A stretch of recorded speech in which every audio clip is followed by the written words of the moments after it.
Bonjour et bienvenue sur votre chaîne YouTube, une chaîne qui va vous permettre d'apprendre Excel par l'exercice. Dans le tutoriel d'aujourd'hui, nous allons voir comment créer un menu dynamique ou bien interactif. Alors pour cela, bien évidemment, il faut avoir Excel. Ouvrir une feuille Excel. Donc, on commence.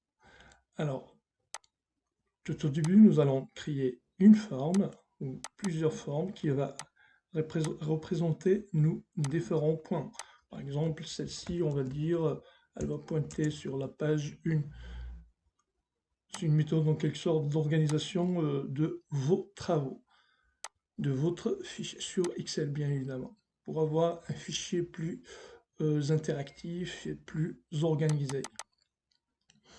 Voilà, donc ça c'est notre premier point. CTRL-C, CTRL-V pour le copier-coller. CTRL-V pour coller un troisième. Donc on va dire que celui-là va pointer sur la page 2. Ce troisième, il va pointer sur la page 3. Et là, on va nommer, on clique avec le bouton droit bien évidemment, pour nommer notre feuille. On va dire menu ou page d'accueil, c'est à vous de voir comment nommer vos feuilles Excel. Celle-là, par exemple, c'est page 1. Après, page 2. Et enfin, cette dernière, qui sera page 3. On revient à notre menu, on clique sur le premier bouton, avec le bouton droit de la souris, on va aller sélectionner lien. Ici, on va lui dire emplacement dans ce document. On va lui dire que ce bouton va nous diriger vers la page 1. OK? Voilà, donc je clique et automatiquement, je vais directement sur la page 1. On fera de même pour la page 2. Bouton droit de la souris, lien, emplacement dans ce document. On va sélectionner la page 2, ainsi de suite. Page 3. Voilà, le tour est joué. Et après, pour revenir aussi dans le menu principal, c'est-à-dire la page d'accueil, ou le menu, c'est-à-dire celle-ci, on peut aussi créer un bouton sous forme d'une flèche qu'on va nommer. On va lui donner une autre couleur, par exemple.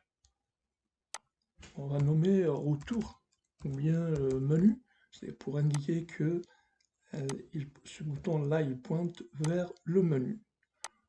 On essaye d'embellir un petit peu notre bouton.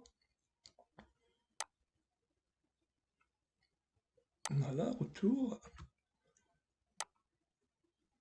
Et on fera la même chose avec le bouton droit de la souris, lien, emplacement dans ce document. Cette fois-ci, on va lui dire que ce bouton-là en forme de flèche, il va pointer vers la page menu. OK. Et après, il suffit juste de copier en appuyant sur CTRL-C du touche de votre clavier, coller dans les autres pages. Et le tour est joué. Après, votre bouton, c'est-à-dire vous pouvez le mettre n'importe où. Moi, d'habitude, je les mets ici, c'est-à-dire à la fin de mes tableaux qui contiennent mes feuilles Excel. Voilà, donc on va les tester. Voilà, page 1, page 2 et page 3. Je vous remercie pour votre attention et à la prochaine pour un autre tuto.